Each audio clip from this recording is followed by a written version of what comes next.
तो ये सवाल सबसे बड़ा, किसका होगा बिहार? ये एक एक करके आपके सामने कुछ तस्वीरें आएंगी जो कि इस वक्त इन चुनावों के नायक बने हुए हैं। इनके वादे भी हैं, इनके दावे भी हैं। एक तरफ एनडीए के तमाम चेहरे आपके सामने आ गए, आपने देख लिया। अब दूसरी तरफ राहुल गांधी, तेजस्वी यादव, पीके और असदुद्दीन ओवैसी, साथ ही तेज प्रताप यादव। चीजें बहुत इंटरेस्टिंग बन रही हैं। देखिए, तमाम कयासों के बीच राष्ट्रीय जनतांत्रिक गठबंधन यानी एनडीए ने सीट शेयरिंग की घोषणा कर दी। बीजेपी 101, जेडीयू 101, चिराग पासवान को 29 सीटें, तो वहीं सहयोगी दल जैसे जीतन राम मांझी की पार्टी यानी हिंदुस्तानी आवाम पार्टी और उपेंद्र कुशवाहा की पार्टी राष्ट्रीय लोक मोर्चा के हिस्से में 6-6 सीटें आई हैं। ये बात हर कोई जानता है, मैं बार बार अपने दर्शकों को बताता आया हूं। 2 फेजेस में चुनाव होने हैं। पहला चरण 6 नवंबर, दूसरा चरण जो है वो है 11 नवंबर। पहले चरण के लिए नामांकन की जो फाइल्स हैं, नामांकन की जो प्रक्रिया है, फाइल जमा करने का जो वक्त है वो चल रहा है और 17 अक्टूबर तक नामांकन प्रक्रिया कर देनी है फर्स्ट फेज के लिए। यानी इसमें 4 दिनों का समय बचा है और आरजेडी के साथ कांग्रेस वाले महागठबंधन ने सीट शेयरिंग को लेकर अब तक घोषणा ही नहीं की। बिहार चुनाव के बीच लालू फैमिली को एक बड़ा झटका भी लगा है। आईआरसीटीसी घोटाले केस में लालू यादव, तेजस्वी यादव, राबड़ी देवी को कोर्ट के चक्कर लगाने हैं क्योंकि उन्होंने कोर्ट ने आरोप तय कर दिए। एनडीए में सब कुछ सेट नजर आता है, लेकिन महागठबंधन में हर कोई लेट नजर आता है। कांग्रेस आरजेडी में क्या बनेगी बात या बिगड़ेगी बात, इस पर होगी बात। इस बीच मुकेश सैनी ने कहा कि तबीयत खराब है गठबंधन की, दिल्ली में मिलेगा इंजेक्शन। इस बीच जनसुराज पार्टी की 65 प्रत्याशियों की दूसरी सूची भी जारी हो गई है। साथ ही तेज प्रताप यादव ने भी पहली सूची जारी कर दी है।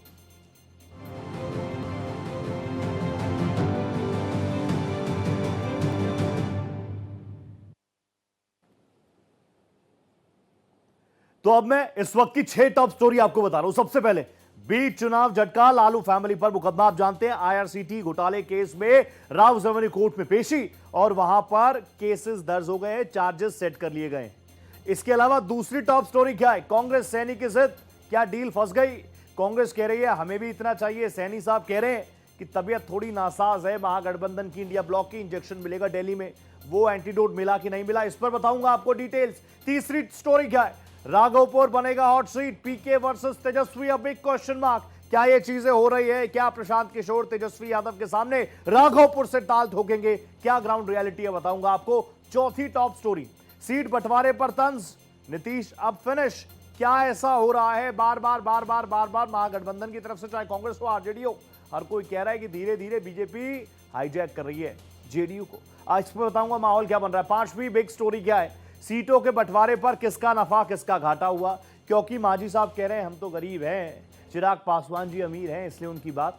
दूसरी तरफ कुशवाहा साहब ने तो एक बड़ी मार्मिक सी एक पोयम लिख दी है, वो भी आपको बताऊंगा। और छठी और बड़ी स्टोरी, चिराग पासवान ने बाजी तो मार ली है, लेकिन कुशवाहा और मांझी दुखी हैं। इनके दर्द का हमदर्द कौन बनेगा, इस पर क्या डिटेल्स है, बताऊंगा आपको अपने इस खास बुलेटिन में, 7 बजे के नंबर 1 बुलेटिन में। अब एक साथ 7 ब्रेकिंग आपके सामने मैंने रख दी है। देखिए, एनडीए की एक साझा प्रेस कॉन्फ्रेंस होनी थी। बिग ब्रेकिंग यही है कि अब वो आगे पोस्टपोन हो गई है, आगे की डेट्स आएंगी, बताऊंगा आपको। दूसरी टॉप स्टोरी, सीट बंटवारे पर जीतन राम मांझी ने बयान दिया है 6 सीटें देकर हमें कम आंका गया है। मांझी साहब कह रहे हैं हमारे यहां ज्यादा है, हमारा आउटकम ज्यादा है। ब्रेकिंग 3 देखिए, मन के मुताबिक सीटें नहीं मिली, कुशवाहा साहब ही कह रहे हैं। कई घरों में खाना नहीं बना होगा, लोग इतने दुखी हो गए होंगे कि इनको सीट नहीं मिली। चौथी ब्रेकिंग, जनसुराज पार्टी की 65 प्रत्याशियों की दूसरी सूची भी ज्यादा सामने उन्होंने रख दिया है। ज्यादातर नए चेहरों को उम्मीदवार चुना है प्रशांत किशोर ने। इससे ग्राउंड पर क्या माहौल बनेगा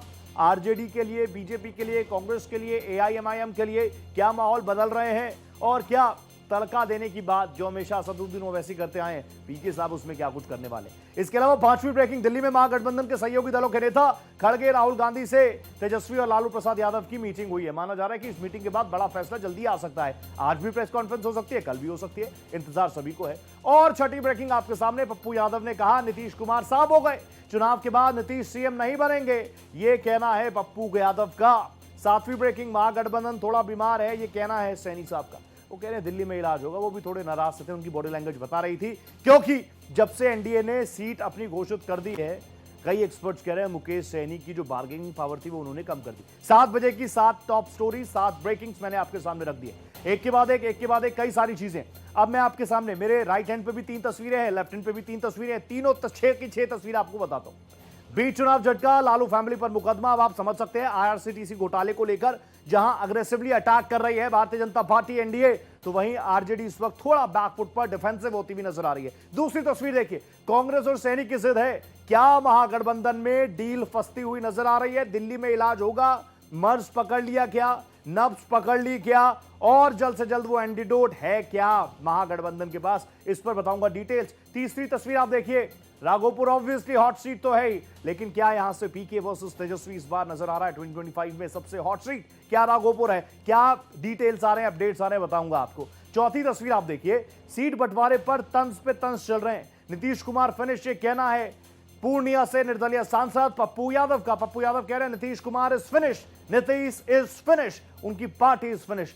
क्या है ग्राउंड पर माहौल, बताऊंगा। पांचवी तस्वीर आप देखिए, सीटों का बंटवारा तो हो गया एनडीए में, लेकिन इसमें किसको नुकसान, किसको फायदा?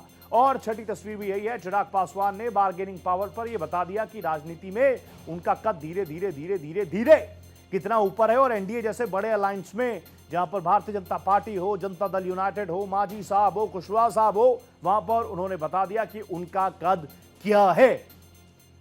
आगे मैं आपको बताऊं, सीटों के बंटवारे पर एक के बाद एक कई पॉलिटिकल रिएक्शंस आए हैं, एक बार सुन लीजिए जरा।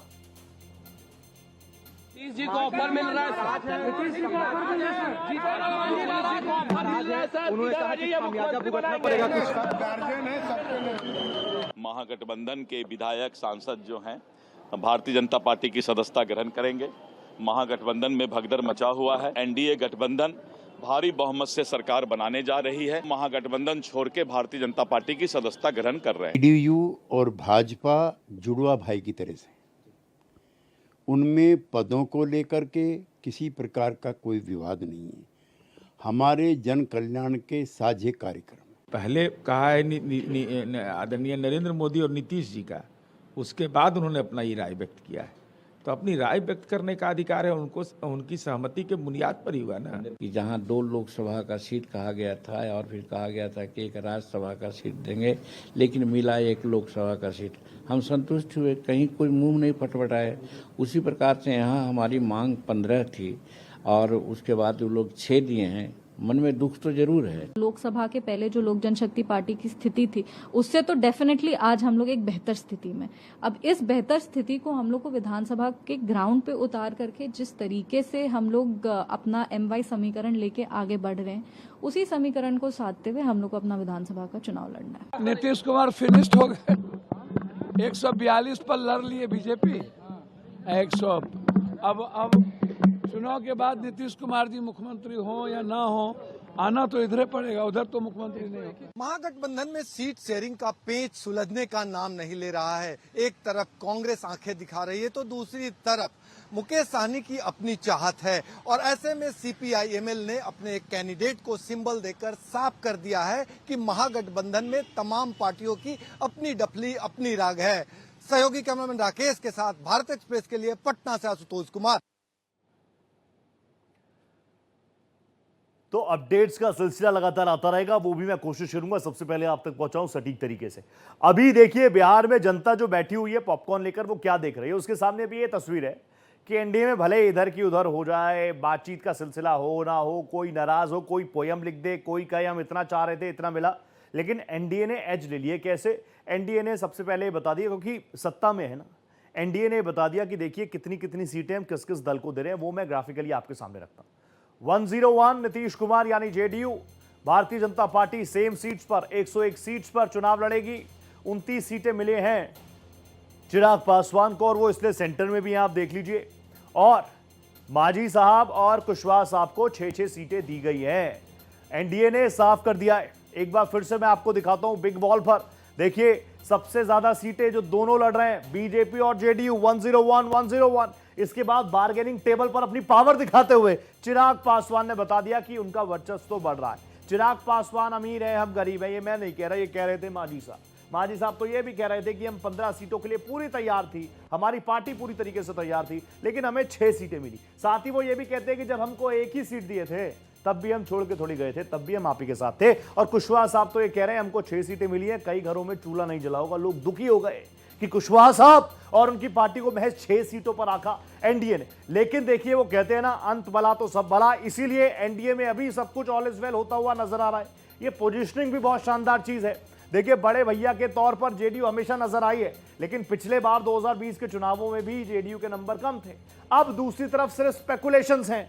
आरजेडी लड़ सकती है 130 से 138 सीटों पर, कांग्रेस को 52 से 55 सीटों पर बात मनाने की भी कोशिश कर रही है। हो सकता है कांग्रेस कह रही हो माहौल बदल गया है, सीटें बढ़ा दो।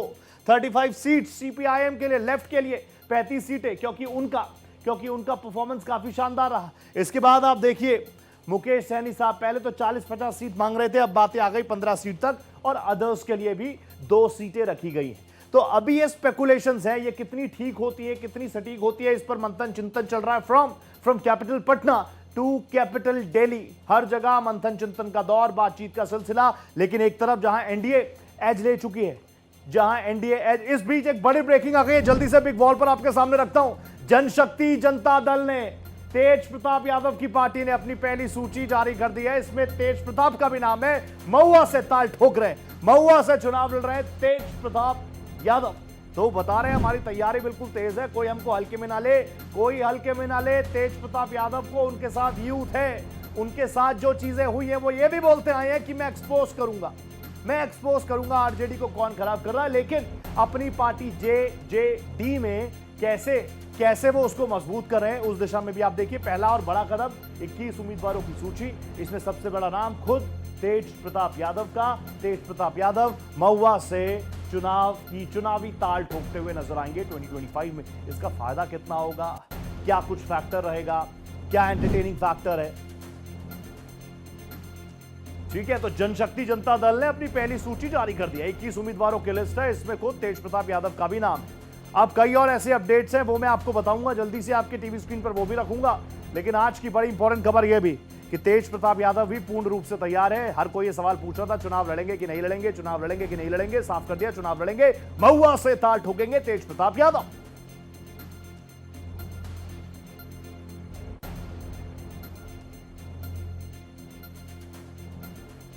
तो क्योंकि हम बिहार की बात कर रहे हैं, पल पल का अपडेट मैं आपको दे रहा हूं, ब्रेकिंग्स आ रही है वो भी आपको दे दूं, लेकिन बार बार मेरी भी कोशिश ये रहती है आपकी याददाश्त, मेमोरी को रिवाइंड करता रहूं। 243 टोटल सीट्स इन बिहार। इसमें कुल वोटर कितने हैं? 7 करोड़ 42 लाख, जिनमें से 3 करोड़ 92 लाख पुरुष वोटर्स हैं, 3 करोड़ 49 लाख महिला वोटर्स हैं। मैं बार ये बताता आया हूं कि इस बार आपने इससे पहले एमवाई फैक्टर सुना है, यानी मुस्लिम Yadav. Now it's changing, it's flipping to महिला युवा। तो ऐसे में महिला, पिछले आप 3 चुनाव उठा लीजिए, 4 चुनाव उठा लीजिए, पुरुषों से ज्यादा जागरूक बिहार की महिलाएं नजर आई हैं। कुछ और आंकड़े भी हैं, देखिए पक्ष में क्या कुछ आंकड़े रहे। जनता दल यूनाइटेड 45, भारतीय जनता पार्टी 80, हम के पास 4 सीटें, आरएनडी के पास 2 सीटें। दूसरी तरफ आ जाइए, आरजेडी 77, कांग्रेस 19, लेफ्ट 15 और असदुद्दीन ओवैसी की पार्टी एआईएमआईएम 1 सीट। तो पक्ष के क्या नंबर्स रहे पिछली बार, विपक्ष के क्या नंबर रहे, वो मैंने आपको बता दिया। अब आप देखिए 2020 में एनडीए के पास आंकड़े थे 125 के, और महागठबंधन जो कि पीछे रह गया थोड़ा। अब आप देख लीजिए कितनी सीटों पर बीजेपी लड़ी, 110 सीटें जीती। कितनी आप देखिए 74 सीट जीत गई।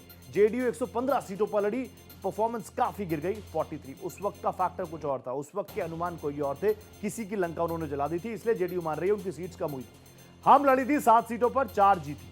वीआईपी लड़ी थी 13 सीटों पर, 4 जीती। वीआईपी ने फ्लिप कर लिया।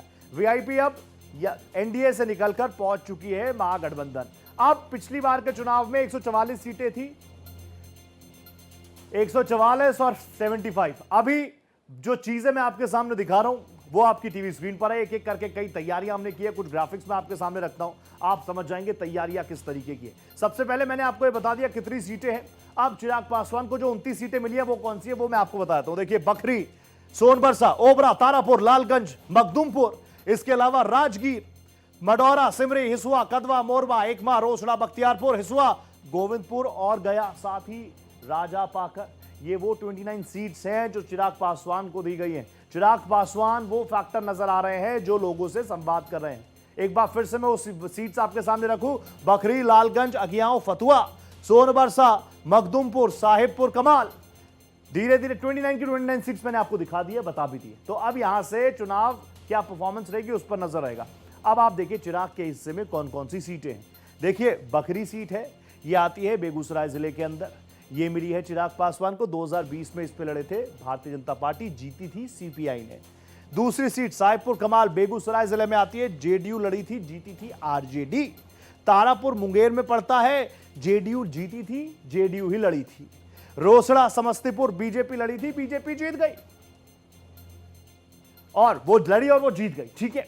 इसके अलावा राजा पाकर आप देखिए वैशाली जिले में आता है, जेडीयू लड़ी थी, जीती कांग्रेस थी। तो इस बार आप देखेंगे इसमें मिक्स हैं, कई जगहों पर एनडीए के प्रत्याशी जीते हैं, कई जगहों पर आरजेडी ने जबरदस्त काम किया है। तो इस बार आरजेडी के सामने चैलेंजेस बहुत सारे रहने वाले हैं। और सीट्स आप देखिए, लालगंज वैशाली में पड़ती है, बीजेपी लड़ी थी, बीजेपी जीती है। दरभंगा भी बीजेपी लड़ी, बीजेपी जीती। मुजफ्फरपुर जेडीयू लड़ी, आरजेडी जीती इस सीट पर। सारण जेडीयू लड़ी, आरजेडी जीती, मैं विधानसभा की बात कर रहा हूं। सारण से ही मढ़ौरा सीट से, एकमा और मढ़ौरा सीट से, जो कि सारण में पड़ती है, सारण लोकसभा सीट है, उसके अंदर जो विधानसभा सीट है एकमा और मढ़ौरा, इन दोनों सीट्स पर पिछली बार जेडीयू लड़ी थी और दोनों ही सीट्स पर आरजेडी ने अपना परचम लहराया था। तो आप समझ सकते हैं इसीलिए चिराग पासवान के लिए इस बार चैलेंजेस क्यों हैं, आप समझिए। अगियाओं भोजपुर में पड़ती है, जेडीयू लड़ी थी पिछली बार, जीती CPI ML. Obra Aurangabad JDU लड़ी थी, जीती यहां से आरजेडी। अरवल में, अरवल से बीजेपी ने अपना प्रत्याशी उतारा था, जीता सीपीआईएमएल। गया और हिसुआ में भी बीजेपी ने अपने प्रत्याशी उतारे थे। गया सीट पर, गया विधानसभा सीट पर बीजेपी जीती थी और हिसुआ सीट पर कांग्रेस ने परचम लहराया था। ये सीटें वो हैं जो गई है एलजेपी के पास। इनमें से मैंने आपको ये सीट्स में लगातार आपको दिखा रहा हूं, बार बार मैंने तो इन चीजों को नोटिस किया है कि इन सीट्स पर, क्योंकि पिछली बार एलजेपी को ये सीट्स नहीं मिली थी, तो इसलिए किसी भी जीती हुई सीट पर एलजेपी का नाम नहीं है। लेकिन इस बार लंबे मंथन चिंतन के बाद ये 29 सीटें, जिनमें मैं 5 और सीट्स के बारे में आपको बताता हूं। फतुहा पटना में पड़ती है, बीजेपी लड़ी थी, आरजेडी जीती थी।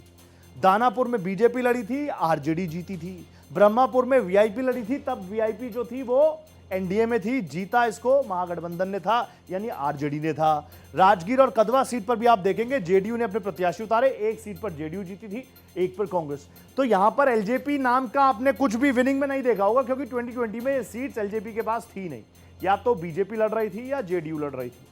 यानी ये सीट्स इस बार जो आए हैं, सोनबरसा, बलरामपुर, गोविंदपुर, सिमरी बख्तियारपुर और मखदूमपुर, इसमें भी आप देखेंगे, ये इनमें अगर आप देखें तो जेडीयू लड़ी, सोनबरसा से वीआईपी लड़ी, बलरामपुर से जेडीयू लड़ी, गोविंदपुर से और सिमरी से वीआईपी लड़ी, जीती आरजेडी। जहानाबाद से हमने अपना प्रत्याशी उतारा, जीता आरजेडी ने था। तो ये पूरा आंकड़ा मैं आपको बता रहा हूं, ये 29 सीटों का पूरा R&D, रिसर्च एंड डेवलपमेंट हमने आपके सामने रख दिया, बता दिया। अब उपेंद्र कुशवाहा को मिली है 6 सीट। 6 सीट कौन सी है? सासाराम, दिनारा, महुआ, उजियारपुर, बांसपट्टी, मधुबनी, ये 6 सीट्स मिली है। ये 6 सीट्स मिल गई हैं उपेंद्र कुशवाहा को। तो मैं एक बार फिर से आपको बताता हूं, आई रिपीट, सासाराम, दिनारा, महुआ, उजियारपुर, बांसपट्टी, मधुबनी, ये 6 सीट्स मिल गई हैं उपेंद्र कुशवाहा को। उपेंद्र कुशवाहा चाह रहे थे ज्यादा सीटें मिल जाएं, लेकिन इन 6 सीट्स के बाद कितना, अब अगले साथी पर आ जाइए, मांझी साहब के पास आ जाइए। मांझी साहब को इस बार मिली है टिकारी, कुटुंबा, अतरी, इमामगंज, सिकंदरा, बाराचट्टी। तो ये 6 सीटें मिली हैं मांझी साहब को। तो मैंने आपको 103 सीट्स पर, तो आप जान रहे हैं बीजेपी लड़ी रही है, वो भी मैं आपको बताऊंगा आंकड़ा। अभी उपेंद्र कुशवाहा के हिस्से में जो सीट्स आई हैं, थोड़ा उनका भी गणित जान लीजिए। सासाराम से 2020 में जेडीयू ने प्रत्याशी उतारा था, जीती आरजेडी थी। दिनारा में 2020 में जेडीयू ने प्रत्याशी उतारा था, जीती आरजेडी ने थी। महुआ में, वैशाली में आती है, जेडीयू ने प्रत्याशी उतारा, जीती कौन? आरजेडी। यानी ये तीनों सीट, जो 6 सीट्स का मैं आपको डिटेल बता रहा हूं, इन 6 में से 3 का हिसाब किताब मैंने आपके सामने रख दिया। इस पर एनडीए का कोई प्रत्याशी, जो अभी रिपोर्ट कार्ड आपके सामने है, ये 3 की 3 सीट पर 100% स्ट्राइक किया आरजेडी। अब आइए बाकी और 3 सीटें। मेरे को आंकड़ा दिख गया, मेरे दर्शकों को भी दिख गया होगा। अगर आप देखेंगे 2020 में जीत, तो ये 3 सीटें उजियारपुर, बांसपट्टी और मधुबनी, इसमें आरजेडी ने जीत हासिल की, यहां पर एनडीए नहीं जीत पाई। तो इस बार उपेंद्र कुशवाहा के पास वो कौन सी जादू की छड़ी है जो वो इन 6 की 6 सीट्स को ला पाएंगे क्या? क्योंकि एक भी सीट पर एनडीए का प्रत्याशी नहीं जीता 2020 में। और कुछ आंकड़े, आज की सबसे बड़ी खबर में से एक बड़ी खबर यह कि आईआरसीटी घोटाले में राउस एवेन्यू कोर्ट ने चार्जेस फाइनल कर दिए। इसमें कौन कौन है? लालू यादव पर आरोप तय हो गए, तेजस्वी यादव बेटे उनके आरोप तय हो गए, लालू यादव की धर्मपत्नी राबड़ी देवी जी, उन पर आरोप तय हो गए। अब क्या यह मामला आने वाले दिनों में बिहार की सियासत में कितना इंपैक्ट डालेगा, इस पर भी नजर होगी। लेकिन एक बात तय, बिहार का बच्चा इस बात को जानता है कि इस मामले को लेकर लैंड फॉर जॉब, घोटाला, लालू यादव, तेजस्वी यादव, राबड़ी देवी, इसको लेकर एनडीए अग्रेसिवली अटैक तो करेगी ही, और कोशिश यही करेगी कि इस बार के बिहार के विधानसभा चुनावों में 2025 में यह मुद्दा भी जनता के सामने रहे। और आईआरसीटीसी घोटाले केस में लालू फैमिली की मुश्किलें बढ़ रही हैं। देखिए सहयोगी गोपाल कृष्ण की यह एक्सक्लूसिव रिपोर्ट। आईआरसीटीसी मामले में राव जुगनू कोर्ट ने पूर्व रेल मंत्री लालू प्रसाद यादव, बिहार के पूर्व मुख्यमंत्री राबड़ी देवी और पूर्व उप मुख्यमंत्री तेजस्वी यादव सहित सभी अन्य के खिलाफ आरोप तय कर दिए हैं। मामले की सुनवाई के दौरान कोर्ट ने लालू प्रसाद यादव से पूछा कि जो आपके ऊपर आरोप लगे हैं, क्या आप उन आरोपों को स्वीकार करते हैं, जिन्हें स्वीकार करने से लालू प्रसाद यादव ने इनकार कर दिया। जिसके बाद कोर्ट ने राबड़ी देवी और तेजस्वी यादव से पूछा कि क्या आप अपनी गलती को मानते हैं। तेजस्वी यादव और राबड़ी देवी ने भी अपनी गलती को मानने से इनकार कर दिया। अब देखना होगा जब इस मामले में ट्रायल शुरू होगा तो क्या जिन धाराओं के तहत कोर्ट ने आरोप तय किए हैं, उन धाराओं के तहत तमाम सबूत अदालत के समक्ष सीबीआई प्रस्तुत करती है या नहीं। भारत एक्सप्रेस के लिए कैमरा पर्सन विवेक मठपाल के साथ गोपाल कृष्ण। तो बात बिल्कुल साफ है, इन आगामी चुनावों में यह मुद्दा भी बड़े तौर पर उठाने वाली है एनडीए, इसमें कोई शक नहीं है। वो आपने माहौल देख लिया होगा, आपसे कुछ देर पहले रविशंकर प्रसाद जी ने भी प्रेस कॉन्फ्रेंस की थी। अब मैं आपको डिटेल बता दूं इस केस के बारे में। लंबे समय से केस लगातार चल रहा है, एक के बाद एक तारीखें चल रही हैं। अब मैं आपको सबसे पहले बताऊं कौन कौन सी धाराएं लगी हैं। आईपीसी की धारा, हालांकि अब हम बीएनएस पे पहुंच गए हैं, भारतीय न्याय संहिता, आईपीसी से आगे बढ़ गए, लेकिन जो मेरी समझ में आ रहा है वो ये है कि ये केस लगातार चल रहा था, उस वक्त आईपीसी की धाराओं के तहत ही पूरी चीजें आगे बढ़ी होंगी। क्योंकि आज फाइनल हुआ है, इसीलिए आईपीसी की धारा 420, जो कि सब जानते हैं, सबको याद है, धोखाधड़ी, और आईपीसी की 120B आपराधिक साजिश, ये इसको दर्ज किया गया है। भ्रष्टाचार निवारण अधिनियम 13 के सेक्शन 2 को इसमें इन्वॉल्व किया गया है, जिसमें लोक सेवक का भ्रष्टाचार, उससे जुड़ी तमाम चीजें रहती हैं। इसके अलावा भ्रष्टाचार निवारण अधिनियम 13(1) का D पॉइंट जो है, पद का दुरुपयोग कर संपत्ति का गबन। तो लालू फैमिली पर इन तमाम धाराओं के तहत चार्जशीट दाखिल की गई है। दिल्ली बुलाया गया था, दिल्ली तलब किया गया था ऑब्वियसली। और अब आगे बढ़ते हैं, ये तो हो गया लालू परिवार के साथ क्या कुछ है। अब बिहार की जनता चाह रही है, उनके लिए कुछ इंपॉर्टेंट तारीखें मैंने रखी है। देखिए, सबसे पहले 6 नवंबर, क्योंकि फर्स्ट फेज का मतदान होना है। देन 11 नवंबर दूसरे फेज का मतदान होना है, और उसके बाद इंतजार जिस चीज का रहता है रिजल्ट का, मतगणना होगी 14 नवंबर को। 14 नवंबर को जनादेश आएगा, वो अपडेट्स भी सबसे पहले मैं ही आपको बताऊंगा। अब कुछ चीजें और, फर्स्ट फेज 6 नवंबर 121 सीटें विधानसभा की कवर करेगा, 18 जिले इसमें होंगे। दूसरे फेज में 11 नवंबर को अपने घरों से निकलेंगे, 122 सीटों के लिए मतदान करेंगे बिहार वासी, जिसमें 20 जिले आते हैं, टोटल 38 जिले बिहार के। अभी ओपिनियन पोल क्या कह रहा है, नीतीश कुमार के कामकाज से आप कितने संतुष्ट हैं? लोगों से पूछा गया, how is Nitish Kumar, how is mister सुशासन बाबू, तो लोग कह रहे हैं ही इज नाइस, बहुत संतुष्ट हैं उनके कामकाज से, 42%। This is a big digit. आप समझिए, एक के बाद एक सीएम फेस को अगर बिहार में कोई है तो वो यही है, नीतीश कुमार जी का। उसके बावजूद सर्वेज हो रहे हैं, उसमें 42 का आंकड़ा आ रहा है जो इनके कामों से संतुष्ट है। This is big. और मैं आपको बता दूं, ओपिनियन पोल क्या बता रहा है, एनडीए को 150 से 160, ये तो बम्पर हो जाएगा एनडीए के लिए। महागठबंधन को 70 से 85 सीट, बहुत पीछे रह जाएंगे। अन्य के खातों में भी 10 से 18 सीट। एक चीज और है, मैं आपको बता दूं, ये जो मैं आपको सर्वे रिपोर्ट्स का जो पूरा आंकड़ा दिखा रहा हूं, ये आईएएनएस ने किया है मैट्रिक्स के साथ मिलकर, और उसके आंकड़े जो हैं वो मैं आपके सामने आपकी टीवी स्क्रीन पर रख रहा हूं। एक बार फिर बताता हूं बिहार का मूड कैसा है। एनडीए के पक्ष में 49%, महागठबंधन के पक्ष में 36% और अन्य के पक्ष में 15%। आईएएनएस मैट्रिक्स का ये जो ओपिनियन पोल है, सबसे ताजा ओपिनियन पोल है, और ये बता रहा है कि बिहार के मन में मोदी जी की तस्वीर है, बिहार के मन में नीतीश कुमार के काम है, मिशन और विशन दोनों है। अब भारतीय जनता पार्टी क्या मान रही है, कौन कौन सी सीट पक्की है अपने खाते में? रामनगर, चंदपटिया, रक्सौल, बनमनखी, पूर्णिया, हाजीपुर, कुम्हरार, पटना साहिब और गया टाउन। बीजेपी कह रही है हम इसके लिए पूर्ण रूप से तैयार हैं, हमें कोई दिक्कत नहीं। भारतीय जनता पार्टी ये मान रही है कि यहां पर उनके संगठन में यहां तक कि जो दिल्ली से जन कल्याणकारी योजनाएं चली वो लोगों तक पहुंच रही हैं, बीजेपी मान रही है। और कौन कौन सी सीट से, एक बार फिर से ये आंकड़े में आपके सामने रख रहा हूं, लोग देख ले, समझ लें। और भारतीय जनता पार्टी जो बार बार करिए double engine double engine double engine, कितने कॉन्फिडेंस में